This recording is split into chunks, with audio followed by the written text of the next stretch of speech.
Okay guys, kung makikita niyo po, nasa Skyway kami. So, sakay po ako niya ng van. So, ako po ay nasa front seat. Katabi yung driver. At sa likuran ko po ay ang STEM 12D na mga girls. So, pang 14 po ako. So, yan guys.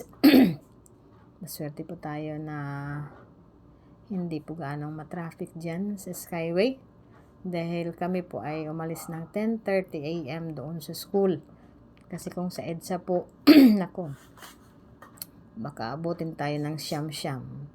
So bakit po ako nag-dub smash? Kasi po may sounds po. Nagpatugtog yung mga estudyante dahil sila po ay inaantok. At ayan mga kapreksi, excuse me po, medyo maliwanag ang kalangitan. So, cloudy day po yan. At tuloy-tuloy po ang biyahe natin mga guys. So, sana po panoorin nyo ang aking vlog mula umpisa hanggang dulo at huwag po tayo mag-skip ng ads. Endless.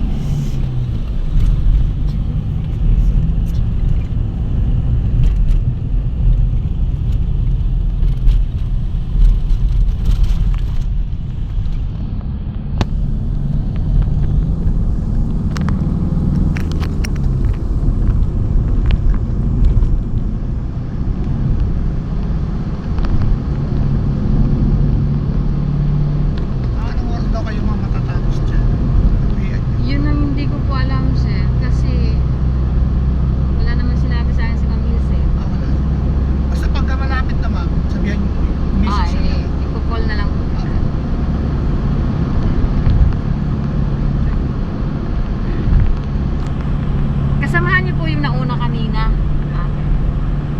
Andun pa po sila? Andun pa raw. Sakto yung pagtapos sila kaya papalit eh. 6:30 po sila nagbiyahe kanina eh. 6:30. Ano na ngayon? 11:15. Mag 5. So 5 mahigit na sila. Pag 6 siguro mga parang 5. mga 5 siguro uwi niyo mamaya. Baka mga 5 siguro. 4 or 5 yan. Kasi the traffic. Parang 9, 10, 11, 12. Parang 4 na oras yan eh. O 5 oras. Malaki po yung ano na yun. Nakarating mo po kayo. Opo ma'am, nakapagka rin ako dati.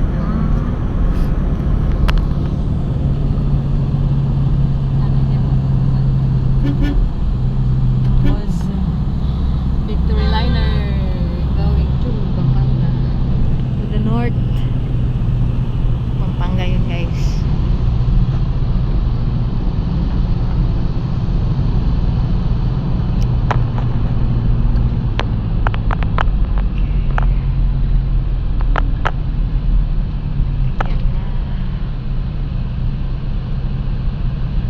Walang ano, pasahero ah.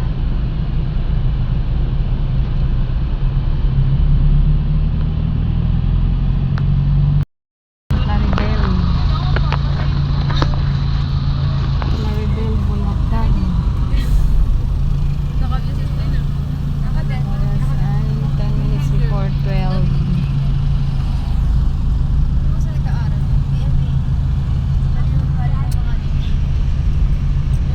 May mga chicharon.